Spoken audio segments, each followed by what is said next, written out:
विविध विकास कामांच्या उद्घाटन प्रसंगी पिंपरणे या ठिकाणी उपस्थित राहिले त्याबद्दल मी पिंपरणे ग्रामस्थांच्या वतीने जनसेवा पॅनलच्या वतीने या ठिकाणी त्यांचे आभार मानतो। छत्रपती शिवाजी महाराज की जय। डॉक्टर बाबासाहेब आंबेडकरांचा जय असो। लवजी सेनेचा जय। आज संगमनेर तालुक्याचे भाग्यविधाते आमदार अमोलभाऊ खताळ साहेब या ठिकाणी आले।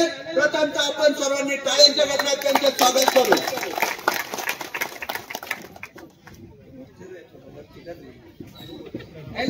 आपल्या गावचं 40 वर्षाचं ऋण फेटलंय असं मी म्हणतो। आज अमोलभाऊंनी आपल्या गावाला 2 रस्ते 10 लाखाचे, परत बिरोबा मंदिराला 10 लाखाचा निधी दिला असं आपण 40 वर्षात कधी पाहिलं होतं का? आज कोणाला टीका करायची नाही, पण एक सांगतो, आमच्या आजही सत्ता चालू आहे, श्रावण मास चालू आहे। आमच्या सत्तेचे एकच आयत्या पिठावर लोक यायचे आणि सांगायचे की पाणी आता आपल्याला सोडायला लागेल। अरे पाणी सोडलं विखे पाटील आणि अमोलभाऊ खताळांनी। ज्या खताळांनी निळवंडे धरण केलं त्याच खताळ घराण्याच्या त्याच गावच्या माणसाला योग आले पाणी सोडण्याचं। एवढं मोठं भाग्य डॉक्टर सुजय दादा सारखा माणूस भेटला म्हणून या तालुक्यात परिवर्तनाची लाट आली। मित्रांनो, तुम्हाला सांगतो अजून आपल्याला भरपूर कामं करायची आहे। तुम्हाला सांगतो माझ्याकडे 40 सायांचा कागद दिला, ते माणसं सकाळी इथं आले होते, त्यांना माणसांनी फापलून आजही दहशत चालू आहे। पण तुम्हाला शब्द येतो या कागदावरचं सगळं काम पूर्ण होईल, ते पण सांगतो। जोरवर रस्ता पूर्ण डायरेक्ट मळाईच्या इथं भिडेल एवढं शब्द देतो। दुसरी गोष्ट म्हणजे कोळवाडा शिवे ती पण होईल। अशा अनेक रस्ते, इकडे सुतारवाड्याचा रस्ता आहे तो पण होईल। दुसरं एक गोष्ट सांगतो, पाण्याचं पाणी आपल्याला पाटाच्या पाण्याला थोडी अडचण होती, तिथे जाऊन मी स्वतः तो मार्ग काढला, त्याच्यानंतर थोड्या गाड्या आल्या, परत ते पाणी आपण आणलं। आता एवढं मोठं भाग्य फक्त अमोलभाऊ आणि राधाकृष्ण विखे साहेबांचे पुण्य म्हटलं तर वापर करणार नाही। अमोलभाऊ या ठिकाणी आले। अमोलभाऊ 40 वर्ष आम्ही संघर्ष केला, 40 वर्ष माणसं टिकवणं एवढी सोपी गोष्ट नव्हती। अमोलभाऊ त्या गावात गेलो, त्या गावात आम्ही दगड खाल्ले, डोळ्यासमोर उदाहरणे, जिथं भूक लागत नव्हतं तिथं बंडू देशमुख जाऊन भूक लावला। अण्णासाहेब भोसले जिवंत, राधावल्लभ गेले, विजी डेगले, आमचे त्रिंबक बाबा गेले, बापूसाहेब जिवंत साक्षीदार, आणि याच पट्ट्यावर बसून आम्ही लावायचो। तुम्हाला सांगता अमोलभाऊ, जुने माणसं टिकवा, हे जुनं ते सोनं आहे। एवढं बोलून थांबतो। धन्यवाद। जय महाराष्ट्र।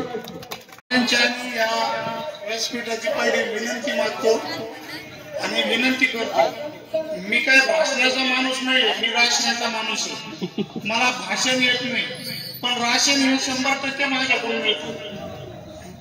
आज आता विषय असा आहे भाऊ, 40 वर्ष झाले आमच्या गावामध्ये आम्हाला फक्त ह्याच गोष्टीचा आनंद, फक्त उद्घाटन आमच्या गावात कितीतरी लाखात उद्घाटन झाले असतील। आमच्या गावात संडासच्या स्टँडचे उद्घाटन झाले, बांधाऱ्यांचे झाले, तुटेऱ्यांचे झाले, फक्त आम्ही आतापर्यंत उद्घाटनच पाहिले। आणि आमच्या गावामध्ये इथे वरती खालती उघडा मारुती, त्याच्यावर आमचं 20 वर्ष झाले आमच्या गावचं राजकारण चालू आहे। तोही बी झाकण्याचे प्रयत्न तुमच्या माध्यमातून व्हावा एवढी आमची विनंती आहे। आणि आमच्या गावचं ते जर झाकलं तर आमच्या गावचं राजकारण नाही थांबत। आणि तुमच्या माहिती सांगतो, ह्या पिंपरणे गावामध्ये पहिल्यांदा विरोधात बोर्ड लावणारा हा वसंत बागुले। पहिल्यांदा ह्या पिंपरणे गावात विरोधात बोर्ड लावणारा हा वसंत बागुले, नाही कोणाला देणारा, नाही कोणत्या पुढे हात पसरणारा, नाही कोणत्या रुपये घालणारा। उलटे माझे गेले तर चालतील, पण एखाद्या गरीबावर मी कधीही अन्याय होऊ देणार नाही, इथून पुढे होऊ देणार नाही। मला काही मिळेल ना मिळेल, पद मिळेल, माझं नाव घेतील ना घेतील, मला याच्याशी गरज नाही। पण उद्घाटन करून आमचं गाव हे फक्त उद्घाटनालाच अपेक्षित आहे, पण त्यानं काय पुरे नाही।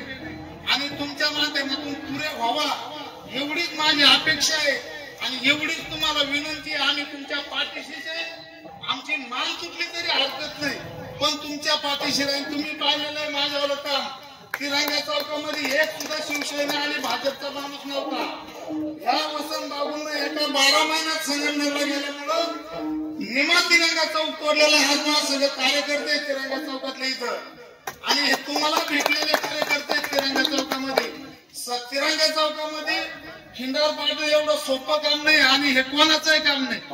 नुसतं बोलायचं निघून जायचं काहीतरी करायचं याच्यातला कार्यकर्ता मी नावे एवढं बोलून माझं भाषण. एक महत्वाची अमोल भाऊ कॅमेरा अमोल भाऊ ऐका, या गावामध्ये आता वसंत भाऊन सांगितलं का मारुती मंदिरजवळ साहेब या गावात बाया 5 वर्ष स्वामी समर्थाच्या मंदिराला जागा मागत होत्या. किती वर्ष? 5 वर्ष. साहेब त्या बाया मी आजारी असताना मी हॉस्पिटलला असताना माझ्यासाठी त्या 50 बायांनी नवस केला आणि सांगितलं आमच्या भाऊचं ऑपरेशन कॅन्सल होऊ दे आणि मी त्या बायांना सांगितलं का जागा देतोय. मी तिथून आल्यानंतर तिथं JCB फिरवला तर तिकडून कारखान्यावरून कुठं कोणते ते काय आहे आम्हाला तर काही माहितच नाही. बाप त्यांनी कधी शिकवलंच नाही तिकडचं काही.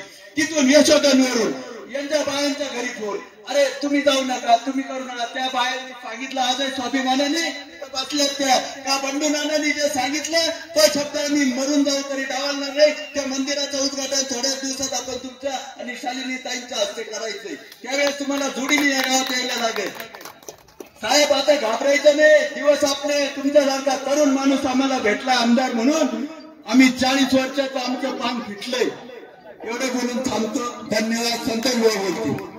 बस माझ्या याच्यावर बस. आपल्या गावामध्ये विविध विकास कामांच्या उद्घाटनाच्या प्रसंगी या तालुक्याचे लोकप्रिय आणि तरुण आमदार सन्माननीय अमोलजी खताळ पाटील कार्यक्रमासाठी आमचे सहकारी मित्र, आता मला इथं प्रत्येकाचं नाव घेणं शक्य नाही पण मला भेटलेले गुलाबराजी भोसले, आमचे विपुल शेट्टी आणि यांच्या मंचावर बसलेले सगळे सन्माननीय सदस्य, मित्रांनो, बंधू आणि भगिनींना, मी आताच आमदार अमोल खताळांना या ठिकाणी माझी एक खंत व्यक्त केली की आमदार साहेब तुम्ही कार्यक्रमाला वेळेवर येत जा. तर ते माझ्याशी चर्चा करत असताना म्हटले मी सकाळी 7ला घराच्या बाहेर पडले पण ज्या गावात जातो ती लोकच सोडत नाही. आमदार साहेब गेले 40 वर्ष लोक भुकलेली होती आमदारला बघण्यासाठी आणि म्हणून ही भूक त्यांची कशी भागणार आणि म्हणून लोक तुम्हाला सोडत नाही. त्यांना आमदार बघायचं, आमदाराची कामं बघायची आणि म्हणून थोडासा उशीर झाला. मी आमदार साहेबांच्या वतीने तुमच्या सगळ्यांना जमलेल्या लोकांची दिलगिरी व्यक्त करतो. भविष्यात त्यांनी सांगितले की मी नक्कीच काळजी घेईन आणि थोडे कार्यक्रम करू आणि चांगले वेळेवर कार्यक्रम करू. मी या ठिकाणी एकच सांगेल की आत्ताच बंडू नानांनी सांगितलं की आमच्या बिरोबा मंदिराच्या सभामंडपाचं देखील या ठिकाणी उद्घाटनाचा कार्यक्रम झाला. वरती एक रस्ता झाला, इथं गावात देखील एका रस्त्याचं उद्घाटन झालं. सातत्याने 7 महिन्याचा कालखंड झालाय फक्त आमदार साहेबांना या ठिकाणी कारभार हातात घेऊन. तुमच्या सगळ्यांच्या कृपेने आशीर्वादाने ते आपल्या सगळ्यात तरुण आमदार झाले. पण या 7 महिन्याच्या कालखंडामध्ये असं तालुक्यात एकही गाव नाही का जिथं आमदार गेले नाही. आपल्या गावात किमान मला आठवत आहे 5 वेळा आमदार साहेब या गावात आलेत आतापर्यंत, किमान 5 वेळेस. पण ज्याच्या वेळेस येतील त्यावेळेस काहीतरी गावाला देऊन गेले. 7 महिन्यामध्ये 30 लाखाची कामं आतापर्यंत इथं काम सुरू झाली. 5 वर्षाचा प्रदीर्घ कालखंड व्हायचा आहे. इथं अनेक कार्यकर्त्यांनी काही गोष्टीच्या मागणी केल्यात. मला पूर्ण खात्री आहे या सगळ्या इच्छा आपल्या गावकऱ्यांच्या पूर्ण झाल्याशिवाय राहणार नाही, कारण इतका क्रियाशील आमदार आपल्याला या ठिकाणी मिळाला. मला या ठिकाणी एकच सांगायचं आहे, सातत्यानं आमदार अमोल खताळांच्या माध्यमातून संगमनेर तालुक्यामध्ये विकासाचं काम चालू आहे. आपल्या विरोधात कोण याचा त्यांनी कधी विचार केला नाही आणि करणार नाही. मला खात्री आहे आपल्याला उत्तर एकनाथजी शिंदे साहेब नेहमी सांगतात विरोधकांनी किती टीका करू द्या, विरोधकांच्या टीकेला उत्तर देत बसायचं नाही. काम हे आपलं उत्तर आहे आणि म्हणून आमदार अमोल खताळांनी तोच विचार डोक्यात घेऊन कामातूनच लोकांना उत्तर द्यायचं. आपल्याला फालतू बडबड करत बसायचं नाहीये आणि सातत्याने त्यांनी कामाचा निष्कर्ष घेतला. एकच उदाहरण सांगतो की परवा मागच्या आठवड्यामध्ये आपल्या तिगाव या ठिकाणी भोजापूर धरणाचं पाणी या ठिकाणी तिगावच्या माथ्यापर्यंत पोहोचलं. 40 वर्ष तळेगाव निमणच्या लोकांची इच्छा होती का पाणी यावं म्हणून. नुसते वाट उकरले जायचे. निवडणुका आल्यावर थोडेसे 10-5 किलोमीटर 10-5 फुटावरती आणि निवडणुका काढून घेतल्या जायच्या. योगायोगाने आमदार अमोल खताळ तुम्ही फार भाग्यवान आहात की नामदार विखे साहेबांसारखा माणूस आपल्याला जलसंपदा मंत्री म्हणून मिळाले. आणि इतकं काम तत्काळ मार्गी लागलं की गावच्या माथ्यावरती आपल्याला जलभोजन करण्याचा योग तुम्हाला आणि नामदार विखे साहेबांच्या माध्यमातून आला. त्या तळेगाव निमोण गटातल्या लोकांच्या चेहऱ्यावरचं हसू आम्हाला या ठिकाणी दिसलंय. इतके प्रचंड आनंद एका लोकांच्या जीवनामध्ये तुमच्यामुळे निर्माण झालाय. तुम्ही तालुक्याच्या लोकांना, दुष्काळी लोकांना शब्द दिला, तो शब्द पुरा केलाय. तोच भाग आमचे गुलाबराव इथे पठार भागाचा निर्णय तुम्ही घेतला. पठार भागाचा त्या ठिकाणी त्या मोरगावच्या धरणाचं काम तुम्ही हातात घेतलंय. त्या कामाला निधी देखील नामदार विखे साहेबांच्या माध्यमातून तुम्ही मंजूर करून घेतला. प्रशासकीय मान्यता आणलं, लवकरच ते काम पूर्णत्वास जाईल. ते काम सुरू होऊन पूर्णत्वास जाईल आणि तिथून पाणी लिफ्ट करून पठार भागाच्या सगळ्या दुष्काळी भागाला पुरवण्याचं तुम्ही नियोजन केलं. मी मनापासून सगळ्या तालुक्याच्या वतीने तुम्हाला धन्यवाद देतो की आमचा तालुका भागात तालुका म्हणून आम्हाला मिळवलं गेलं आतापर्यंत. पण आमच्या ह्या 2 भागाचं वाळवंट ज्या लोकप्रतिनिधींनी केलं, तुम्हाला तिथे काम करायचे खऱ्या अर्थाने. आणि तुम्ही त्या कामाचा वेळा हातात घेतलाय. तालुक्यातल्या जनतेला दिलेला शब्द तुम्ही पुरा केलाय. आणि मला पूर्ण खात्री आहे भविष्य काळामध्ये ह्या संगमनेर तालुक्यातला एकही गाव दुष्काळी राहणार नाही. 100% तिथं पाण्याची उपलब्ध होईल. तिथलं शेतकरी सर्वसामान्य माणूस सुखी झाल्याशिवाय राहणार नाही. तुमच्याकडे प्रचंड क्रियाशक्ती आहे. मी पाहिलं, मी सातत्यानं बघतोय. मी विधानसभेचं अधिवेशन 11 वाजल्यापासून तर संध्याकाळी 6 वाजेपर्यंत ऐकत असतो. लक्षात घ्या, आपला आमदार काही गप्पाशा आमदार नाही. आपला आमदार अत्यंत हुशार आमदार आहे. सातत्यानं लक्षवेधी मांडणार, सातत्यानं तारांकित प्रश्न मांडणार आणि विधानसभेच्या कामकाजामध्ये ज्याच्या वेळेस अधिवेशन सकाळी 11 वाजल्यापासून ते संध्याकाळी 6 वाजेपर्यंत 24 तास बसणारा त्या विधिमंडळात आमदार आहे आपला.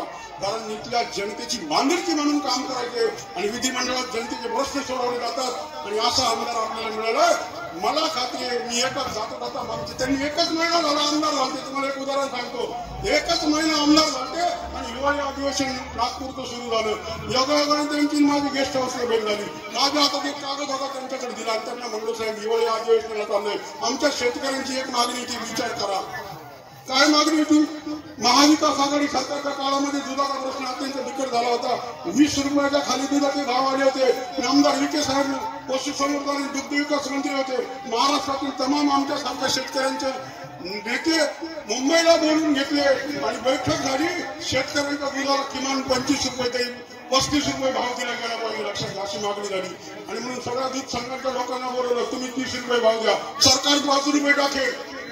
विखे साहेबांनी ठरवलं, निर्णय घेतला आणि 5 रुपये शेतकऱ्यांना अनुदान दिलं. त्याच्यानंतर 2 रुपये परत भाव संघांचा कमी झाला, कारण आंतरराष्ट्रीय बाजारात भाव कमी झाल्यामुळे परत नामदार साहेबांनी 2 रुपये वाढून दिले आणि 20 रुपये आले. परत 7 रुपये आले. आपल्याला 7 रुपये अनुदान प्रत्येकाच्या घरात गेलं. त्यांनी असं नाही केलं. महाविकास आघाडी सरकारच्या काळामध्ये मी एक आरोप केला आमदार साहेब की या दूध संघांनी त्या काळामध्ये 150 कोटी रुपये शेतकऱ्यांच्या नावाने आणले आणि ते संघांना दिले, शेतकऱ्यांना दिले नाही. संघांनी त्या पैशाचं काय केलं आम्हाला माहित नाही. आमचा शेतकरी आजही उपाशी. त्यावेळी 100% त्याला अत्यंत तोट्यात सण त्याला दूध घालावं लागले. परंतु नामदार विखे साहेबांच्या माध्यमातून 7 रुपये प्रत्येक शेतकऱ्याच्या दारात गेले, प्रत्येकाच्या खात्यात गेले. 1 महिन्याचा कालखंड आमदार साहेबांना झाला होता आणि मी त्यांना चिठ्ठी दिली, हिवाळी अधिवेशनात आमच्या शेतकऱ्याचे 1 महिन्याचं अनुदान आलं नाही म्हणून. आलं नव्हतं. 1 महिन्याचं अनुदान बंद केलं होतं कारण दुधाचे भाव आंतरराष्ट्रीय बाजारात वाढले होते म्हणून अनुदान बंद झालं. पण 1 महिन्याची मागची बाकी होती. आमदार साहेबांनी हिवाळी अधिवेशनात लक्षवेधी मांडली आणि ते अधिवेशन चालू असताना आमदार साहेब तुम्ही इथे यायच्या शेतकऱ्यांच्या खात्यात 1 महिन्याचं दुधाचं अनुदान जमा झालं 133 कोटी रुपये. लक्षात घ्या.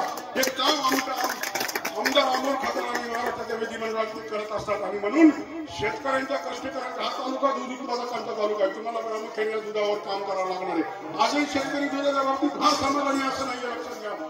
सरकार सांगतो दुधाचा 40 रुपये उत्पादन करतो आणि शेतकऱ्यांना म्हणतात 32-33 रुपये. याच्यावरती तुम्हाला तत्काळ माझ्या तर्फे शेतकऱ्यांतर्फे विनंती आहे, लवकरच पशुसंवर्धन मंत्र्याकडे तुम्ही या संदर्भात बैठक घ्या आणि शेतकऱ्यांना नाही 40 दिलं. विखे साहेबांनी ठरवलं तर 35-36 रुपये तरी आम्हाला द्यायला ते. मग अनुदान जर आता सध्या 2-3 रुपये कमी असेल तर ते वाढवून द्या. जगू दे बरं शेतकऱ्यांना सन्मानाने. रात्रंदिवस त्याची मायमावली कष्ट करते. आमच्या घरातल्या मायमावली जवळ आमच्या घराजवळ जर आली ना आमच्याजवळ, तिचा शेणा मोठा भाव असे तो म्हणते बिचारी माग हटत नाही. तिच्या कष्टाची किंमत द्या. आईच्या आणि गाईच्या दुधाची किंमत तुम्ही ठरवा. लक्षात घ्या. एवढंच तुम्हाला माझी विनंती आहे. तुम्हाला याच्यावर काम करायचं आहे. शेतकऱ्यांचा प्रश्न, दूध उत्पादकांचा प्रश्न आता ऊसामध्ये प्रचंड नाराजी लोकांची झालेली आहे. ऊसापासून शेतकरी का दूर गेला? कारण त्याचा ऊसाचा फडका झाली तरी त्याचं गावात केलं नाही, म्हणून शेतकरी ऊसापासून बाजूला गेला. तो दुधावर काम करतोय. 25,000 शेतकरी संगमनेर मध्ये आज दूध उत्पादन करतात. 6.5 लाख लिटर संगमनेर मध्ये दूध निर्माण होतं. महाराष्ट्रातला 1 नंबरचा तालुका आज आपला झालेला आहे आणि त्याच्यावर आमदार साहेब तुम्हाला काम करायचं आहे. मला खात्री आहे या दूध उत्पादकांना तुम्ही न्याय द्या. 40 वर्ष जर बसणारा आमदार आम्ही मतं दिली तुम्हाला तर नक्कीच त्याच्यापेक्षा 5 वर्ष तुम्ही आम्ही तुम्हाला जास्त संधी देऊ. बरोबर ना? म्हणून तुम्हाला ह्या प्रश्नावर काम करायचं आहे आणि मला खात्री आहे आमदार अमोलजी खातार आपल्या सगळ्या सर्वसामान्य शेतकऱ्याचा मुलगा आहे आणि त्यांना त्याची जाणीव आहे. ते कुठले कारखानदार नाही, लक्षात घ्या. त्यांच्याकडे कुठल्या संस्था नाही आणि म्हणून सामान्य शेतकऱ्यांचं काय दुःख आहे त्यांना त्याची खात्री आहे आणि मला पूर्ण खात्री आहे येणाऱ्या भविष्य काळामध्ये 4.5-5 वर्षाचा कालखंड त्यांच्याकडे अजूनही आहे. 4.5 वर्षाचा त्या कालखंडामध्ये शेतकऱ्यांच्या कष्टकऱ्यांच्या प्रश्नावर ते नक्कीच काम करतील आणि तुम्हाला सर्वांना न्याय दिल्याशिवाय राहणार नाही एवढीच अपेक्षा या निमित्ताने त्यांच्याकडून व्यक्त करतो. आमदार साहेब, या गावच्या लोकांची एक इच्छा आहे की मी मागे एकदा आमच्या दुर्गेश देशमुखांनी कार्यक्रम घेतला होता क्रिकेटच्या स्पर्धेचा, त्याच्या उद्घाटनाला तुम्ही आमच्या आणि मी मागणी केली. आमच्या गावामध्ये सप्त्याचा कार्यक्रम चालू आहे. पावसाळ्यात सप्ताह असतो. दरवर्षी गोकुळाष्टमीला सप्त्याची सांगता होते. प्रचंड पावसामध्ये आम्हाला दरवर्षी त्रास होतो. आमची सगळ्या भक्त मंडळीची नाव काढली तिथं सभामंडप व्हावं म्हणून आणि तुम्ही शब्द लिहिता त्यावेळेस मी कुठल्याही योजनेत बसून आणि ते काम करून देईन तुम्हाला. मला खात्री आमदार साहेब तुम्ही त्या योजनेमध्ये कुठल्याही बसवा आमच्या गावाच्या मारुती मंदिरापुढे सभामंडप घ्या आणि एक चांगला सभामंडप जिथं आम्हाला सातत्याने कामं करता येईल. गोरगरिबांचे लग्न कार्य तिथे करता येईल. लग्न कार्य करणं सोपं नाही. मंडपाचा हॉलचा खर्च 40,000 रुपये येतो आणि म्हणून तसं जर सभामंडप झालं तर इथल्या गावामध्ये अनेक गोरगरिबांना न्याय मिळेल. एवढीच विनंती या निमित्तानं आपल्याला करतो. तुम्ही आलात उशीर जरी झाला असला पण तुम्ही चांगल्या कामासाठी या गावामध्ये सातत्याने येत असता. आमच्या सगळ्यांच्या पाठीशी तुमचा हात खंबीरपणे आहे आणि राजकारण सोडून द्या. इथं अनेक मंडळी काही काँग्रेसवादी देखील ऐकत असतील आजूबाजूला. माझी विनंती आहे राजकारण सोडून द्या. अमोल खातार विकास कामासाठी आले आणि त्यासाठी गावचे सरपंच आहेत का? नाही आता त्यांना गरज नाही काही गावच्या विकासाची. तुम्हाला सरपंच आहेत का? मग आता ते पाकिस्तानचे सरपंच का भारताचे? असं नाही. लक्षात घ्या गावचा कार्यक्रम आहे. आमदार साहेब आले प्रोटोकॉल प्रमाणे त्यांनी इथं थांबणं गरजेचं आहे. कारण एक कार्यक्रम नाहीये ना. आपल्याला विकासाची अनेक कामं त्यांच्या माध्यमातून करायची आहे आणि त्यासाठी आपण सगळ्यांनी आमदार खातारांच्या पाठीशी भविष्यात खंबीरपणे उभं राहावं एवढीच विनंती या गावकऱ्यांना करतो. मी आपल्या सर्वांची या ठिकाणी माझे काही चित्र असेल ते दिलगिरी व्यक्त करतो आणि आमदार साहेब तुम्ही आलात भविष्यात 100% या विभागाच्या कायापालट घाल्याशिवाय राहणार नाही. अनेक कामासंदर्भात तुम्हाला या ठिकाणी काम करावं लागणार आहे. तुमची यंत्रणा अत्यंत चांगल्या पद्धतीने काम करते. आमचे मित्र राहुल भाऊ संगमनेरच्या ऑफिसमध्ये 24 तास हजर असतात आणि सातत्याने ते काम करतात. त्यांचं देखील या ठिकाणी मी मनापासून कौतुक करतो का तुमचं सगळं काम तालुक्याचं त्यांनी हाताळलं आणि भविष्य काळामध्ये या संगमनेर तालुक्यामध्ये एक वेगळा विकासाचं चित्र निर्माण झाल्याशिवाय राहणार नाही. नगरपालिका असेल, ग्रामपंचायत असेल, सातत्यानं आम्हाला भाऊचं लक्ष असतं. आमच्या गावच्या लोकांचं संगमनेरला जाणं म्हणजे फार अवघड होतं. जोरानाक्यापासून संगमनेरच्या स्टँडवर जायला 1 तास लागतो. रस्त्यात दुकानं इतकं अतिक्रमण आम्हाला भाऊ तुम्ही आमदार झाले 2 महिन्यात अतिक्रमण तुटली.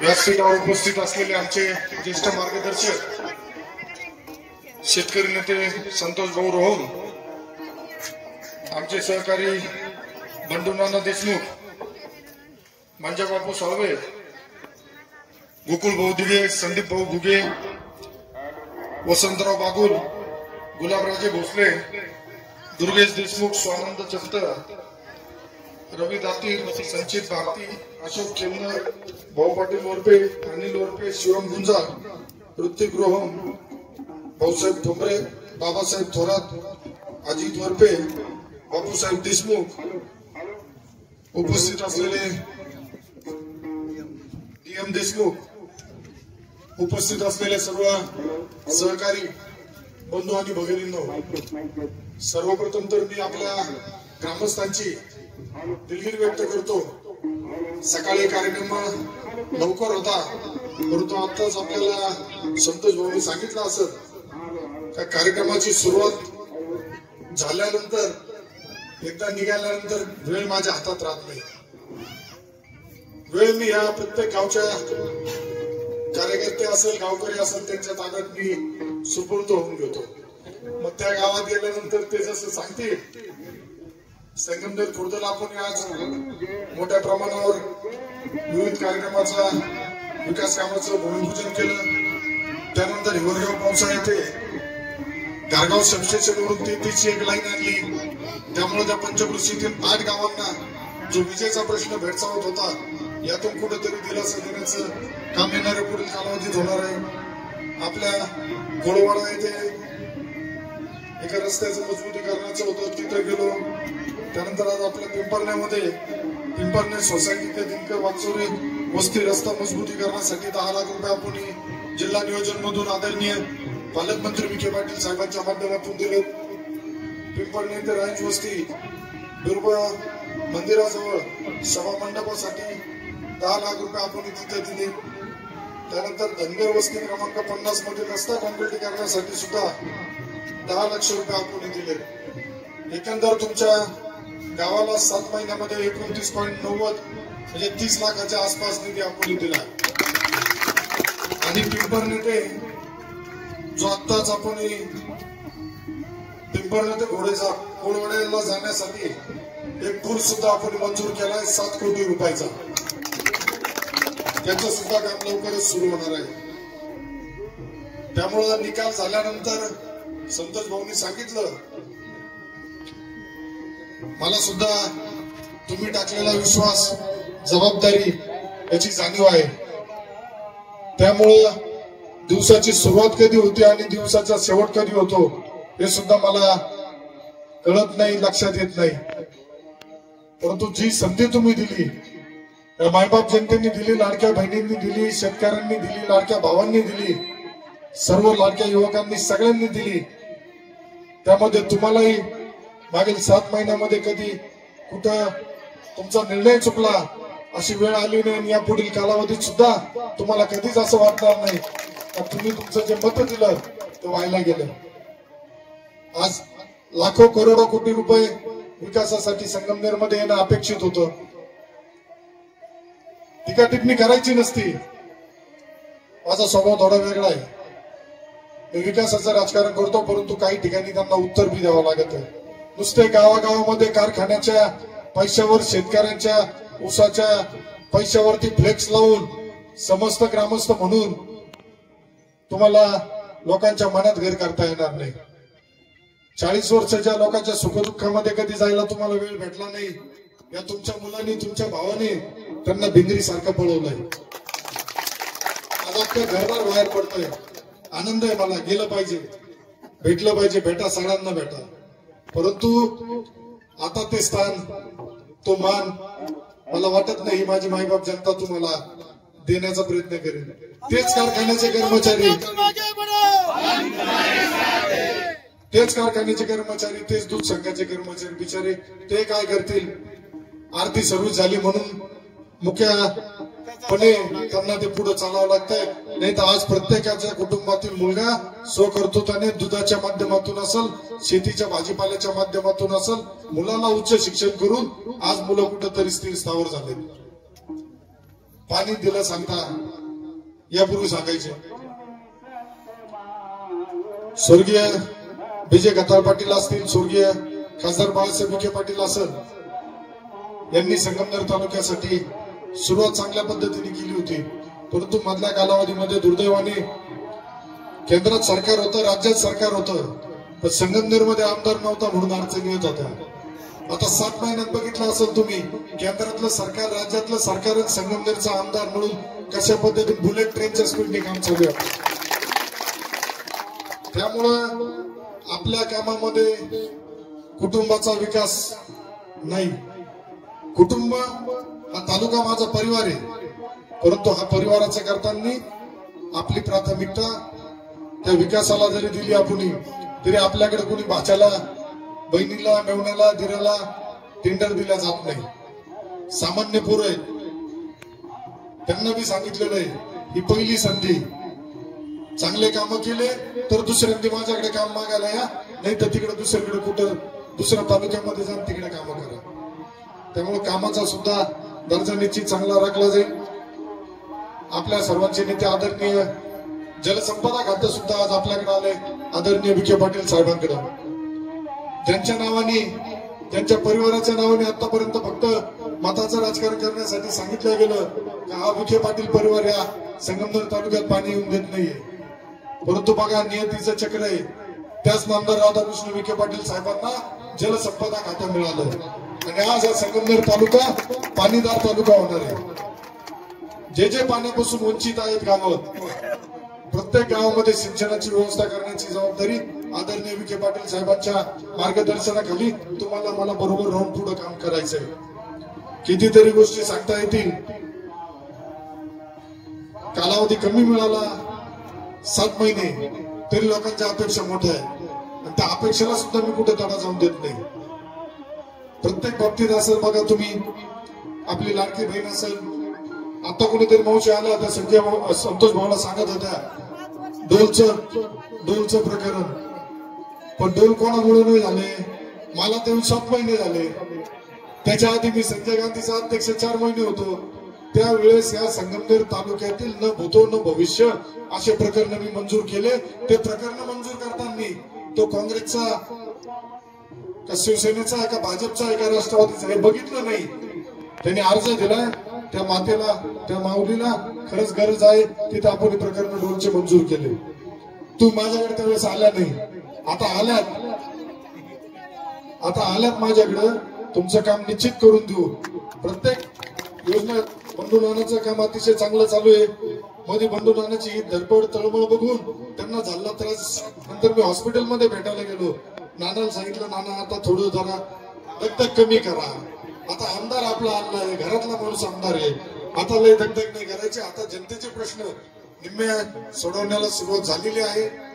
केंद्राच्या, राज्याच्या योजना असतील, विविध विकास योजना असतील, त्या प्रत्येक कुटुंबापर्यंत पोहोचणं. यापूर्वी काय होत होतं आपल्या तालुक्यामध्ये, योजना केंद्राची, योजना राज्याची आणि फ्लेक्स यांचे लागत होते, ते सांगत होते आम्ही दिलं. परंतु आपलं सरकार, केंद्रातलं मोदी साहेबांच्या नेतृत्वाखाली सुरू असलेलं सरकार आणि महाराष्ट्राचं त्रिमूर्तींच्या नेतृत्वाखाली सुरू असलेलं सरकार कधीच दाखवत नाही आणि कधीच भेदभाव करत नाही. योजनेचा लाभ देताना तो कोणत्या समाजाचा आहे, कोणत्या धर्माचा हे न पाहता तो प्रत्येक व्यक्तीला लाभ कसा देण्यात येईल याची काळजी घेतल्या जाते.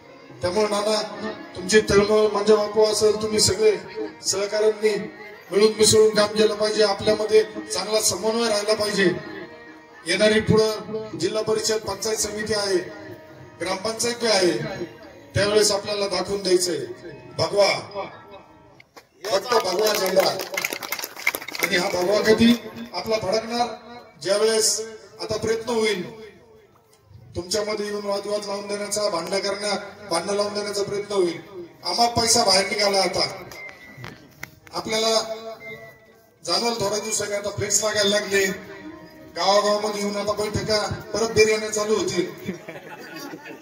पण किती दिवस मित्रांनो, फक्त डिसेंबर पर्यंत, नंतर पुन्हा प्रत्येकाला. त्यामुळं ज्या पद्धतीने तुम्ही माझ्या विधानसभा निवडणुकीत उमेदवार तुम्ही स्वतः आहे असं समजून काम केलं, तुमचा मुलगा, तुमचा भाऊ उमेदवार आहे म्हणून तुम्ही काम केलं, प्रत्येकाने तनमन धनाने काम केलं. आणि तर माझ्यासारखा एक सामान्य शेतकऱ्याचा मुलगा, फाटका कार्यकर्ता या तालुक्याचा आमदार कधी झाला असता. पैसा नाही लागत निवडणुकीला मित्रांनो. ज्यांना पराभवाची भीती असते ना, ते पैसा वापरून निवडणुका लढायचा प्रयत्न करतात. परंतु आज बघितलं असेल गावातील विविध वाड्या वस्त्यांवर यापूर्वी जो प्रकार झाला, पैसे देऊन मतं घेण्याचा प्रकार झाला असते, तरुण सुद्धा पुढे आले, त्या लाडक्या बहिणी पुढे आल्या, तरी ते सांगताय का यापुढे आम्ही विकासाबरोबर राहणार. आणि निश्चित खात्री देतो आपल्याला, विकासाबरोबर राहा. केंद्रात, राज्यात आणि संगमनेरमध्ये आपला आमदार आहे. निधीची काळजी करू नका. आता समोरच्याला द्यायला निधीच नाही, तो कुठून देणार? एमएससीबीच्या डिप्या सुद्धा यापूर्वी तालुक्यामध्ये प्रथा पडली होती. त्यांचा कोणीतरी एक पीए होता. गावचे लोक त्याला जाऊन भेटायचे आणि मग तो सांगायचा 20,000 वर्गणी काढा, डीपी 8 दिवसात देतो, 15 दिवसात देतो. कितीतरी लोकांनी तुम्ही इथं बसलेल्या वर्गणी काढून डीपी दिली असेल. ज्या वेळेस आपलं महायुतीचं सरकार आदरणीय एकनाथराव शिंदे मुख्यमंत्री झाले, आदरणीय फडणवीस साहेब ऊर्जा मंत्री झाले, उपमुख्यमंत्री झाले, आदरणीय दादा वित्त मंत्री झाले, आणि आपल्या ज्यांनी पालकत्व घेतलं असे आदरणीय विखे पाटील साहेब आपल्या जिल्ह्याचे पालकमंत्री झाले. त्यावेळेस आपण संगमनेरमध्ये दाखवून दिलं का एमएससीबीच्या डिप्या झाल्यानंतर 1 रुपया न देता डीपी दुसऱ्या किंवा तिसऱ्या दिवशी दिल्या जाते. गावागावात माणसांचा जिरवायचा कार्यक्रम झाला. रस्ते बंद करायचे म्हणजे तो आपल्या दारात आला पाहिजे, मग तो आल्यानंतर रस्ते करून द्यायचे. मित्रांनो, आपल्याकडे असा प्रकार होत नाही. मला भेटायला पीए लागत नाही, मला भेटायला बंडू नानाची शिफारस लागत नाही का म्हणजे बापूची शिफारस लागत नाही. मला भेटायला आलेल्या प्रत्येकाचं मी विचारत सुद्धा नाही तू काँग्रेसचा आहे का बाबा, तू भाजपचा आहे का, तू शिवसेनेचा आहे. तू आलेला माझ्या मतदारसंघातला नागरिक असेल तरी मी तुझं काम करणार. कारण आमच्यावरती जे संस्कार आहेत आदरणीय विखे पाटलांचे, आदरणीय शिंदे साहेबांचे, निवडणुकीपुरतं राजकारण करायचं असतं. इतर वेळेस फक्त विकासाचं राजकारण करायचं. विकासाचं काम करताना प्रत्येक समाजातील घटकाला बरोबर घेऊन पुढे काम करायचं असतं. त्यामुळं ज्या पद्धतीने संतोष भाऊंनी सांगितलं, शेतकऱ्यांच्या बरोबर आहे आम्ही. दुधाच्या प्रश्नावर सुद्धा भविष्यामध्ये येणाऱ्या हिवाळी अधिवेशनामध्ये त्याविषयी सुद्धा आवाज उठवणार आहे मी. आताच्या अधिवेशनात शेतकऱ्यांना जे पशुधनाचे अडचणी होत्या त्या संदर्भात सुद्धा मी बोललोय. परंतु ज्यांना 2-2, 3-3 टन 8 टन आमदारकी मिळाल्यानंतर ते तेवढे बोलले नसेल, तेवढं मी या 6 महिन्याच्या कालावधीमध्ये बोलून आपल्या संगमनेर तालुक्यातील भावना प्रश्न मांडण्याचा प्रामाणिक प्रयत्न तिथे केला. त्यामुळे येणाऱ्या पुढील कालावधीमध्ये सुद्धा माझ्याकडून निश्चित चांगल्या पद्धतीने आपल्या सर्वांच्या सुखदुःखामध्ये सहभागी होऊन आपल्या गावचा विकास करण्यासाठी माझा प्रयत्न राहील. परंतु त्यासाठी तुम्हाला पुढे यावं लागेल. समोरचे मनोभेद करतील त्यावेळेस तुम्हाला त्यांना भांडणं करायचा प्रयत्न करतील. आपल्याला वाद नाही करायचे, विवाद नाही करायचे. आपल्याला फक्त विकासाचं राजकारण करायचंय. त्यामुळे येणारी जिल्हा परिषद पंचायत समिती आपल्या ताब्यात आल्यानंतर तुम्हाला सांगतो येणारच आहे, 100% येणार आहे. कारण हे माझ्या लाडक्या बहिणी पुन्हा या लाडक्या भावासाठी पुन्हा प्रत्येकाच्या घराघरात जाऊन भावासाठी मत मागणारे आणि सांगणारे का पुन्हा इथं शिवसेना, भारतीय जनता पार्टी, राष्ट्रवादी आणि आरपीआयचं महायुतीचं सरकार ज्या पद्धतीने काम करतंय तर त्यांचे जे प्रतिनिधी उद्या तुमच्यातला जिल्हा परिषदेचा कुणीतरी सदस्य होईल, पंचायत समितीचा सभापती होईल, पंचायत समितीचा सदस्य होईल. माझ्यासारखा जर एक सामान्य कार्यकर्ता या तालुक्याचा आमदार होऊ शकतो तर उद्या तुमच्यातून कोणीतरी का जिल्हा परिषद, पंचायत समितीमध्ये, ग्रामपंचायतीमध्ये पुढे येऊ शकत नाही. त्यामुळे आपल्या यापुढील तालुक्याच्या राजकारणाच्या विकासाच्या घडामोडीमध्ये सर्वसामान्य माणूस हा केंद्रबिंदू ठरूनच काम केलं जाणार आहे. आपल्याकडे येणाऱ्यांची संख्या मोठी मित्रांनो, खूप मागणी आहे. कारखान्याचे माझी संचालक म्हणताय आम्हाला घ्या, जिल्हा परिषदेचे माझे सदस्य म्हणतात आम्हाला घ्या, पंचायत समितीचे माझे सदस्य प्रवेशासाठी मागणी करताय, नगरपालिकेचे माझे नगरसेवक मागणी करताय. परंतु मित्रांनो, जोपर्यंत या तालुक्यातील सर्वसामान्य जनता त्यांना प्रवेश देण्यासाठी परवानगी देत नाही त्यापर्यंत कुठल्याही मोठ्या नेत्याला प्रवेश न देता माझा स्वतःचा तर विचार असा आहे का या छोटे मोठे कार्यकर्त्यांना पुढे करून त्यांना घडवण्याचं काम आपल्याला करायचंय. त्यामुळे कोणी माझी असेल तो आला म्हणजे आपले मतं वाढणार असं नाही, उलट आपले मतं कमी होतील अशी मला खात्री आहे. त्यामुळे आपल्याला आपल्याच हे जे मावळे आहेत, ज्या मावळ्यांच्या भरोश्यावर आपण विधानसभा निवडणुकीची खिंड लढवली होती ती पुन्हा आपल्याला येणाऱ्या कालावधीत सर्व निवडणुका लढायच्या आहेत. आपण सर्व मोठ्या संख्येने उपस्थित राहिला त्याबद्दल सर्वांचं स्वागत करून आभार मानतो. थांबतो. धन्यवाद. जय हिंद, जय महाराष्ट्र, जय श्रीराम.